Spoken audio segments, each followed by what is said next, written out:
Graças a Deus, irmãos. Vamos falar hoje de espíritos em prisão. Já ouviu falar dessa história? Espíritos em prisão. Inclusive, eu relatei isso no meu livro Guerreiros da Luz. Vamos entender isso um pouquinho melhor? A luz da Bíblia, isso que é importante, a luz da verdade. Espíritos em prisão é fato ou é boato? Existem modelos de libertação que falam a respeito de você ser liberto de jaulas, né? De jaulas emocionais ou jaulas espirituais. E essa doutrina, ela tem âncora num texto de 1 Pedro, capítulo 3, a partir do verso 19, no qual também foi e pregou aos espíritos em prisão, os quais no outro tempo foram rebeldes, quanto à longanimidade que de Deus esperava nos dias de Noé, enquanto preparava a arca, no qual poucas, né, ou seja, apenas 8, né, almas se salvaram pela água. Então aqui existe um contexto para esse texto, tá? Eu já falei disso num vídeo chamado A Justiça do Amor. Dá uma olhadinha lá, vai complementar esse conteúdo. Então, existe um contexto. Você não pode pegar o texto fora de contexto que vira bagunça, Então vamos trazer isso aqui com muito equilíbrio para nós. Eu quero ler para vocês uma coisa que eu recebi esses dias por WhatsApp, com todas essas crises do nosso país, problemas econômicos e tudo mais.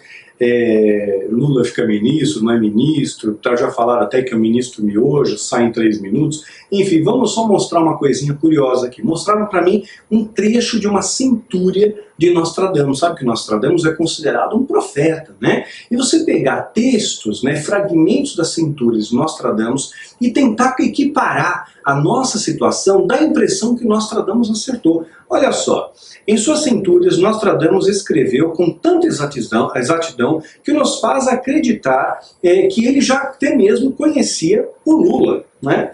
Fragmentos então de um texto de Nostradamus. E próximo ao terceiro milênio, uma besta, né? Quem seria a besta? Uma besta barbuda, olha só, dá um sinal aqui, uma besta barbuda, descerá triunfante sobre um candidato, sobre um condado do hemisfério sul, né? Brasil está no hemisfério sul, espalhando desgraça e miséria. Olha só como veste como uma luva. Será reconhecido por não possuir seus membros superiores totalmente completos. Trará com ele uma horda, ou seja, uma máfia, uma corja junto com ele ali, né? Que dominará e exterminará as aves bicudas, seriam os tucanos, né? E implantará a bárbara por muitas datas, será reeleito, né? Sobre um povo tolo, ignorante e leviano, né? Então, aparentemente, dá-nos a impressão que Nostradamus acertou aqui a pegada, né? Mas se você muitas vezes lançar uma profecia no vácuo, né? E você pode criar adaptações para ela, né? Então já disseram para ele, o Brasil tem uma profecia que vai acabar com a corrupção do Brasil. E agora tudo isso que está acontecendo no Brasil, mas gente, desde que o mundo é mundo, tem corrupção. Adão já se corrompeu, ele já se vendeu pela maçã, né? Então, quer dizer, já começou desde o começo, desde que o mundo é mundo, desde que o Brasil é Brasil, tem corrupção. A corrupção não vai mudar. Só não vai ter corrupção quando a gente vai lá na glória do céu. A corrupção vai continuar nos sistemas de governo, sempre existiu e sempre vai existir. Vai mudar os cenários, vão mudar os personagens, mas o conteúdo, a história, o enredo, vai ser sempre o mesmo, não vai mudar.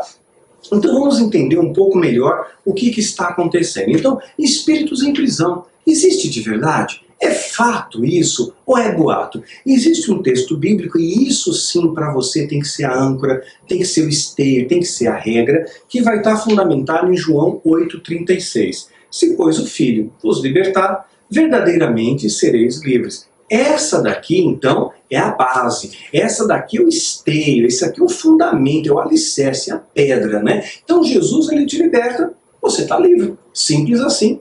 poderoso assim, né? No entanto, eu quero agregar aqui um outro conteúdo para você, e aqui eu estou me arriscando um pouquinho mais. Eu costumo passar alguns conteúdos mais cabeça com o meu grupinho de ovelhas, porque eu sei que eu estou falando para um grupo aqui heterogêneo, nem todos estão preparados para receber carne, muitos estão no leite, então eu conto aí com a sua sabedoria, conto aí para aqueles que querem aprender mais, eu tenho certeza que vai ser enriquecedor esse conhecimento.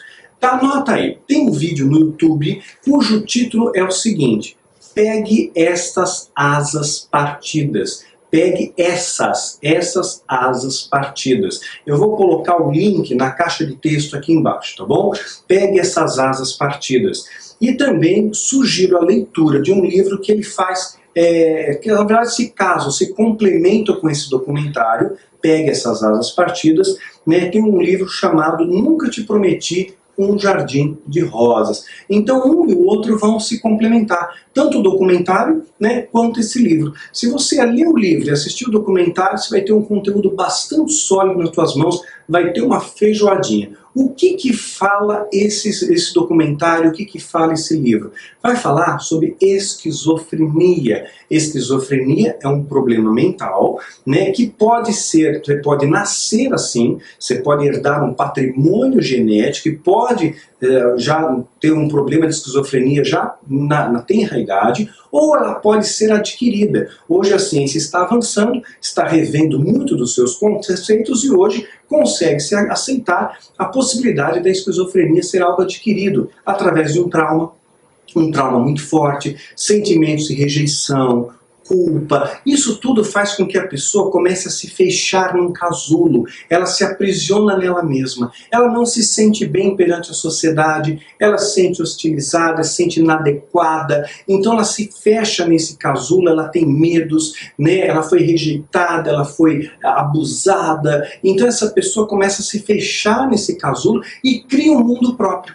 Cria um mundo próprio. Nesse mundo próprio, né, ela não interage mais com o mundo externo, ela tem dificuldade de socialização, ela começa a ouvir vozes, ela começa a ter visões que na verdade são delírios, né? Ela começa a criar um mundo imaginário. É muito comum o esquizofrênico, vocês vão ver até no documentário, acreditar que ele não é desse planeta, que ele de repente é um ser muito especial, né, que ele está acima das outras pessoas, que ele não é desse planeta. Então essas alucinações, esses delírios, podem fazer com que o esquizofrênico se veja como um ser muito especial que tem contato com anjos e estão debaixo de uma missão divina muito importante, ou talvez até mesmo contato com alienígenas.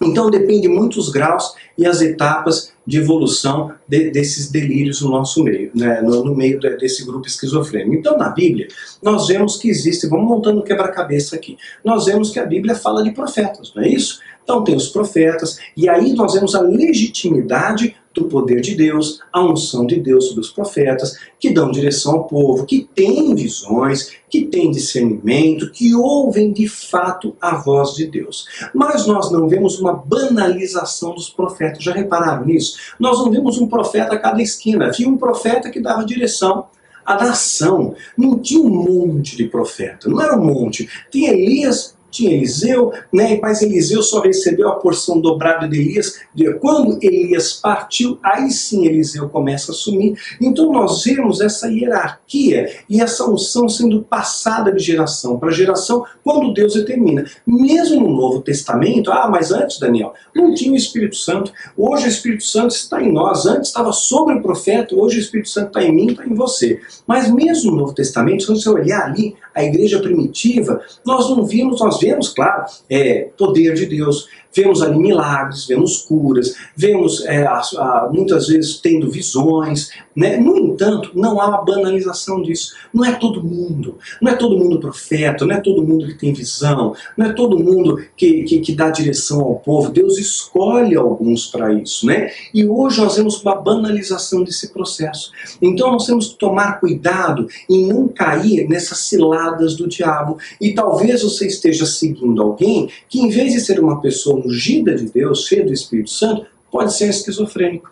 Então eu vejo muitas coisas hoje que são estranhas. Então tudo tem que passar pela chancela bíblica. Tudo você tem que primeiro avaliar o que a Bíblia diz. Então a Bíblia nos dá um monte de informações, por exemplo, a respeito do inferno.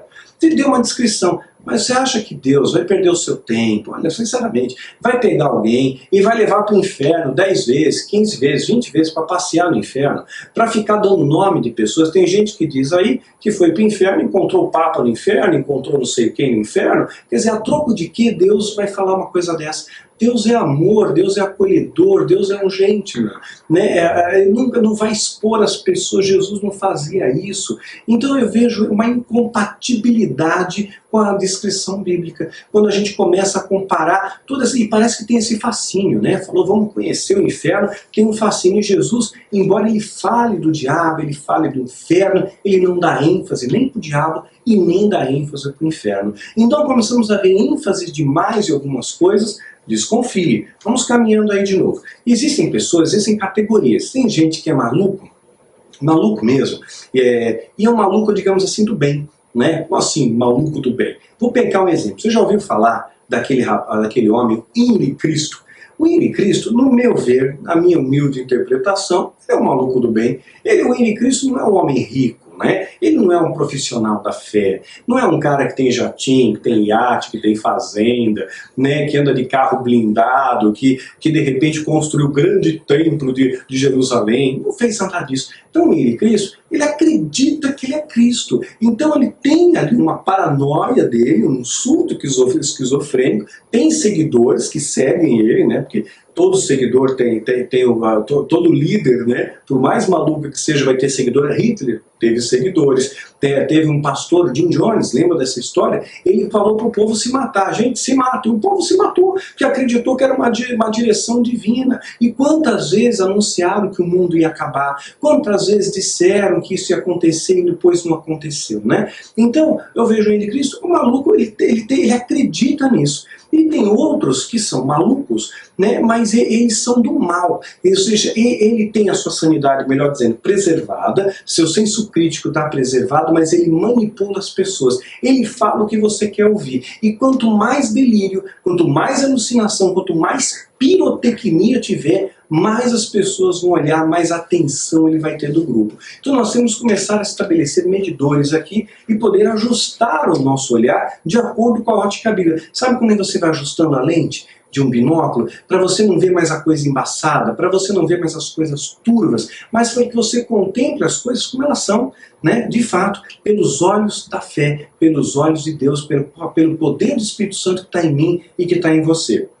Então, nós começamos a observar que, claro, a esquizofrenia, lembrando, pode ser causada por traumas, como nós vamos ver ali no documentário. Inclusive, um dado curioso, embora acredite que precisa ter suporte medicamentoso em algumas fases, mas as estatísticas mostram que hoje, né, tem mais sucesso de cura quando o esquizofrênico não toma mais os remédios. A ajuda terapêutica é muito importante, vocês vão ver observar isso no documentário, não vou dar spoiler, uma palavra nova que eu aprendi aí, né?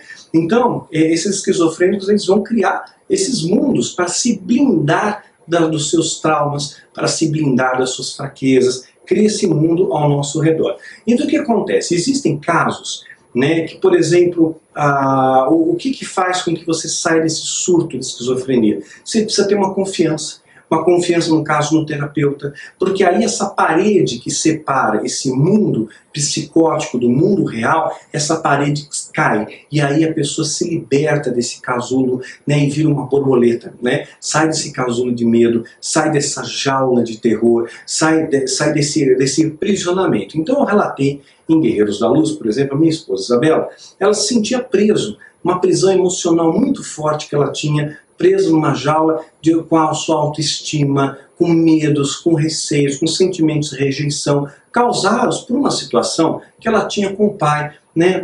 Tinha um atrito ali com o pai e tudo mais, e a gente nunca escondeu isso, a gente sempre expôs as nossas fraquezas, os nossos erros, e aquilo gerou um trauma, como muitas pessoas têm traumas, muitas vezes causados pelas famílias, né? nem sempre intencionais. Às vezes o pai, no amor, né, sufoca, ou na leitura errada de educar, pode prejudicar. Então nós temos que buscar muita sabedoria para educar. Eu sou pai, eu sei que não é fácil educar filho não, né? Então Deus tem que dar graça todos os dias. E aí, alguns erros e acertos aconteceram, algumas situações, e criou um trauma, alojou. Esse trauma evoluiu para uma depressão. Eu falei isso nos dias, a minha esposa entrou num quadro de depressão, fazia tratamento clínico e tudo mais. É claro que os demônios farejam isso e potencializam. Então os demônios, eles podem potencializar e muito, né, essas influências. Então eles já têm um hospedeiro, então eles potencializam. Então ela tinha sim uma jaula emocional, né, mas essa jaula também tinha um cadeado espiritual. E aí Deus usou esse modelo, seja na multiforme graça de Deus, para libertá-la desse casulo. Como havia uma confiança em mim, né, eu já era casado com ela, essa confiança facilitou o processo para Deus poder chegar no âmago da situação. E houve uma libertação na minha esposa, uma libertação na Isabela. Quando a gente transporta isso para o lado terapêutico, né, vamos supor que alguém tem uma esquizofrenia leve, né, então ele teve um trauma e ele tem um delírio, tem uma esquizofrenia, uma perseguição, o demônio está me perseguindo, diga-se de passagem.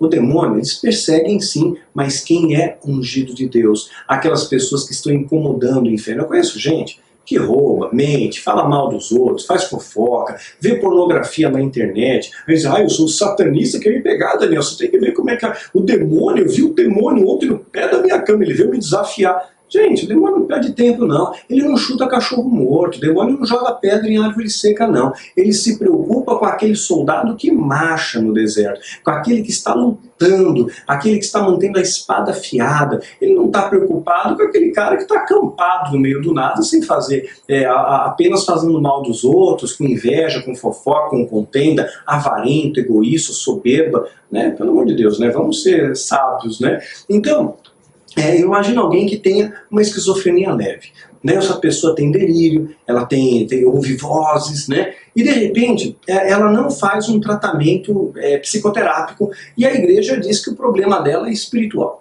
né? Então nós sempre temos que descartar as duas etapas, né? Poxa, Daniel, estou escutando vozes, puxa vida, Daniel, eu tenho uma visão, eu vi um demônio, eu vi um anjo, né? Eu sugiro que, em primeiro lugar, você busque, se isso é muito frequente na sua vida, o tempo inteiro, imagina só a gente ter visão 24 horas, a visão aberta, a gente ficaria louco, né, de ver o mundo espiritual o tempo inteiro, né? Mesmo nos homens da fé de Deus, você vê que são momentos, você vê ali o moço de Eliseu, o que acontece? Abre os olhos dele para que veja. Aí ele viu as carruagens de fogo e tudo mais, né? Mas não era o tempo inteiro, não era o tempo todo, né? Então, se isso está muito frequente na sua vida, alguma coisa pode estar errada. Busca uma avaliação clínica, né? Porque essa avaliação clínica vai te medicar, né? Como a gente vai te medicar, fazendo, puxa, o tratamento está fazendo efeito, eu não estou vendo mais nada, eu não estou ouvindo mais. Era algo bioquímico que o seu cérebro estava causando, né? Então, se não parou, puxa, podemos ponderar uma causa espiritual, vamos agregar. Sempre agrega as orações, né? Sempre é importante agregar orações a qualquer ação que você faça. Você nunca descarta, nunca despreze as orações.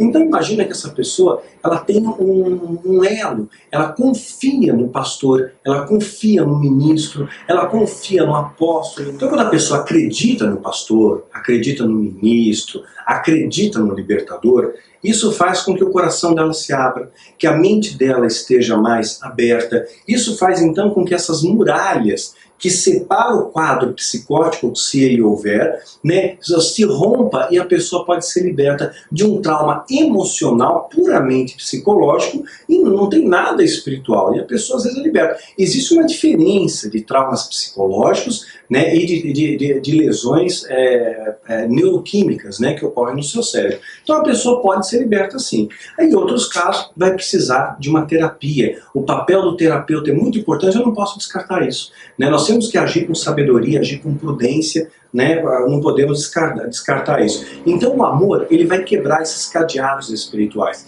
Agora uma coisa importante, mas como é que eu posso me entregar para um libertador? Primeiro, o libertador tem que ser liberto.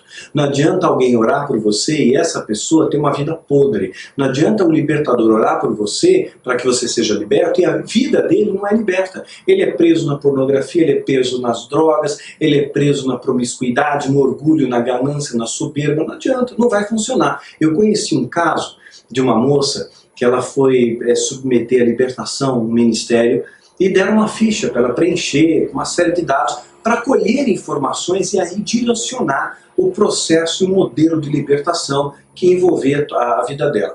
E ela se entregou, ela se rendeu àquilo, ela contou todos os seus problemas. Só que aquela ficha que deveria ser sigilosa, vazou para toda a igreja. Todo mundo ficou sabendo, quer dizer, em vez de trazer cura, em vez de trazer libertação, trouxe ainda mais frustração, trouxe ainda mais dor, trouxe ainda mais vergonha aquela jovem. Piorou. Então o libertador tem que ser idôneo, tem que ser liberto da fofoca. Ai, eu fiquei sabendo de uma coisa, vou contar para todo mundo. Ai, que coisa, aquela fulana, tem cara de santo, você não imagina o que ela contou na salinha. Quer dizer, esse tipo de coisa acontece, viu? Então o libertador tem que ser alguém liberto. Liberto da fofoca, liberto da inveja, né? O libertador tem que amar a Deus, tem que amar ao reino. O libertador tem que fazer empatia com a sua vida, tem que chorar com os que choram, tem que se alegrar com os que se alegram. Não pode tratar você como um número. Chega lá e vai ticando as coisas, né? Ou tratar você como mais um caso, né? Ou com curiosidade, coisas assim. O libertador precisa ser alguém ungido e separado por Deus. Nesse caso, aí sim, João 8,36 vai ser aplicado. Como ele foi, aconteceu a libertação na vida de José, os traumas que José carregou, não foram poucos. Eu escrevi isso no livro Alerta Geral, né? Eu contei essa história no livro Rastro do Oculto, contamos um pouco também. Falo sobre cura e libertação, tem um seminário sobre isso. Então José foi curado, seus traumas emocionais, mas foi liberto das suas gaiolas de medo. A mesma coisa Moisés, da mesma forma também. Então a gente não pode descartar as etapas de uma terapia, associa, viu? Que às vezes nem tudo é só espiritual, às vezes a gente só trata o caso espiritual e você tem um problema psicológico, você tem um problema neuroquímico e você deixa de tratar, aquilo piora. Aí você fez o processo de libertação, puxa, não funcionou a libertação, Daniel, porque eu ainda estou ouvindo voz, eu vejo o demônio, eu sinto opressão, eu tenho medo, eu tenho pânico, eu tenho isso, eu tenho aquilo. Talvez aí vão jogar um monte de peso em cima de você. Porque você não tem fé, porque você não orou, porque você não jejuou, porque faltou uma etapa, tem que fazer de novo, repete. Quer dizer, isso só fica enfado, fica cansativo. Então nunca descarta as causas naturais, busca sim a medicina, busca uma terapia, é válido para você, é positivo isso para você. Não seja preconceituoso com essas coisas, né? Isso aí só vai te prejudicar, né?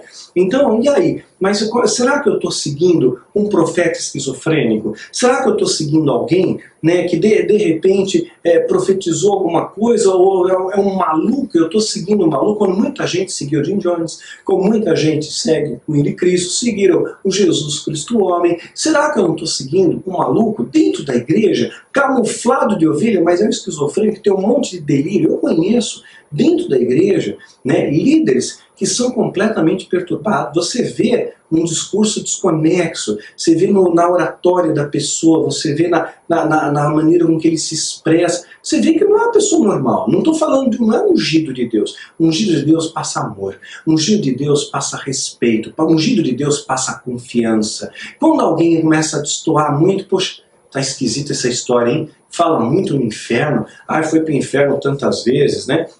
Então, por exemplo, quer saber se está seguindo um homem de Deus ou um esquizofrênico? O que essa pessoa profetizou aconteceu? Né? É uma marca. O verdadeiro profeta, legitimado por Deus, ungido por Deus, o que ele falar vai acontecer. Né? E se for falso profeta, ele vai falar e não vai acontecer. Gente, o Brasil está restaurado. Profetizaram a restauração do Brasil. Jesus voltou em 2007? Não voltou, está um pouco atrasado. Hein? Né? Nós vimos a Marina, foi presidente da República? Não. Tivemos um presidente evangélico em 2006, a festa do peão acabou, quando fizeram o ato profético contra um tal de Exu Boiadeiro, né? O carnaval acabou, né? A festa junina acabou, com tantos atos proféticos que fizeram, declarações proféticas e tudo mais, nada disso mudou, nada disso mudou. Então será que de fato nós estamos seguindo pessoas ungidas ou estamos seguindo pessoas que são esquizofrênicas? Tem delírios no nosso meio. A gente gosta de contrariar, dizer, por exemplo, eu não gosto, Daniel, dos mormons, por exemplo, tá? Não estou falando contra os mormons, tá bom? Estou dizendo que muitas da nossa postura como evangélica é apontar o dedo. O mormon, ele tem aquela Bíblia complementar dele. Nesse ponto, eu também tenho que concordar que a gente não pode concordar com isso. A Bíblia está completa. Então, o Joseph Smith lá recebeu umas tábuas de ouro e supostamente vindo por Deus, e aí complementou a Bíblia. Tem uma Bíblia a mais ali, né? Então estendeu. E a gente olha para aquilo, poxa, mas que absurdo, né? Agregou coisas à Bíblia. E a gente aceita, às vezes, divinas revelações, né, do inferno ou do céu, por exemplo, né, que não tem esteio bíblico nenhum. E por que você acredita? O que Deus tinha para falar do demônio, do céu, do inferno, está na Bíblia, meu irmão. Está na Bíblia, você não tem que correr atrás do vento, não tem que dar ação para isso. O que tem de profecia, a Bíblia já diz as profecias que vão acontecer. Você não vai mudar esse cenário, eu não vou mudar esse cenário. A Bíblia já diz que isso vai acontecer e pronto, né? Então, muitas vezes o falso profeta, ele só fala aquilo que você quer ouvir. Nem sempre é esquizofrênico. Ele modula a oratória dele mediante a sua reação. Então ele vê que o povo está, opa, então estou no caminho certo. Aí ele continua naquela pegada. O povo está meio assim, né, olhando com aquela cara, como que é isso? Estranha essa profecia, hein? Aí ele modula, ele se ajusta, ele se adapta, né? Se adapta. Então, meu conselho para você, meu irmão, minha irmã, Deus ele pode curar todas as coisas, pode transformar todas as coisas, sim. Só que existe a multiforme graça de Deus. Muitas vezes, Deus ele pode usar esse modelo, né, do espírito em prisão para te libertar. Pode usar um libertador genuíno, uma pessoa cheia do Espírito Santo, para ser um canal nas mãos de Deus para te libertar. Porém, se for uma causa emocional, Deus está libertando. E se for uma causa bioquímica, você vai precisar de ajuda, vai precisar de terapia. Não descarta isso, tá? Isso é muito importante para a sua vida. É sanidade mental, é saúde mental, porque alguém que está fragilizado, alguém que está sem proteção emocional, alguém que foi traumatizado, alguém que sofreu um trauma, que tem medo, que tem sentimentos profundos de rejeição, essa pessoa está muito frágil, ela está sem proteção emocional. Ela é muito fácil de ser manipulada, é muito fácil de ser usada pelos profissionais da fé. Então, eu oriento a você, meu irmão, minha irmã, está passando por isso, não descarto, claro, a oração, o jejum, a intercessão, o apoio da igreja, o acolhimento da igreja, de você passar, sim, por um processo de libertação interior. Senhor, me liberta, de você estudar sobre cura e libertação à luz da Bíblia, de você participar de congressos, de você pedir que as pessoas orem por você, confesse os seus pecados uns aos outros para que sejam curados, né, para que sejam libertos. E isso é o que a Bíblia fala para nós. Então eu incentivo tudo isso, mas eu não posso descartar que você busque ajuda médica, que você não está sarando, não está dando certo, eu já fiz a libertação, já confessei, já cancelei, já anulei, já fiz a oração do vento, o desligamento de alma, não está funcionando, nem o ritual funciona, já foi o espírito em prisão, já tentaram me libertar várias vezes, eu estou preso de novo, caí no calabouço, quer dizer, você não sai liberto nunca, né? Então você talvez precise de ajuda clínica, por isso eu incentivo, veja o documentário, leia o livro, é um dos males do nosso século. Muitas pessoas têm perturbações mentais e não buscam tratamento porque são mal orientados. Então não é vergonha nenhuma, a gente tem aquela ideia, eu vou no psiquiatra, Daniel, vou achar que eu sou louco. Não, psiquiatra não cuida só de gente louca, viu? Psiquiatra cuida de muitos distúrbios neuroquímicos que ocorrem no seu cérebro e que você precisa de suporte medicamentoso, às vezes de tratamento psicoterápico, claro. Vai num terapeuta que alguém que você foi indicado, vai numa indicação. Se for cristão, melhor ainda, né? Mas vamos colocar isso, engessar isso como uma regra, que o cristão vai ter discernimento do que é bom e do que é errado, né? Deus vai dar discernimento para você. Então, meu conselho para você, não corra atrás de prosperidade, corra para os braços do Senhor. Não corra atrás das bênçãos, corra na direção à santidade, ao Senhor das bênçãos. Não corra atrás da cura, mas muitas vezes eu quero que você corra sim para os braços do Pai em busca de forças para suportar os vales que você vai ter que atravessar na vida. Não corra atrás da unção, do poder, né? Mas corra para buscar, em primeiro lugar, o reino. Em primeiro lugar, o reino. O resto, querido, todas as coisas lhe serão acrescentadas. Se te apontarem outro caminho, que não seja correr para os braços do Pai, que não seja buscar, em primeiro lugar, o reino, fuja desse caminho, né? Fuja, corra para longe desses que estão apontando para você um caminho largo, um caminho fácil, um caminho simplista que não exige sacrifício nenhum, que não exige renúncia de você. A Bíblia diz que a vida cristã é uma vida de renúncia, é uma vida de privações, mas essas privações te levam perto do Pai, porque você está dizendo não para o mundo, e sim para os valores espirituais. E esses valores sejam uma majoritária na sua vida, querido. Isso que eu queria como direção para a sua vida hoje, como conselho, como sementinha no seu coração. Que elas cresçam, floresçam para a honra e glória do Senhor Todo-Poderoso, do Rei da Glória, viu? Que Deus te abençoe e te guarde.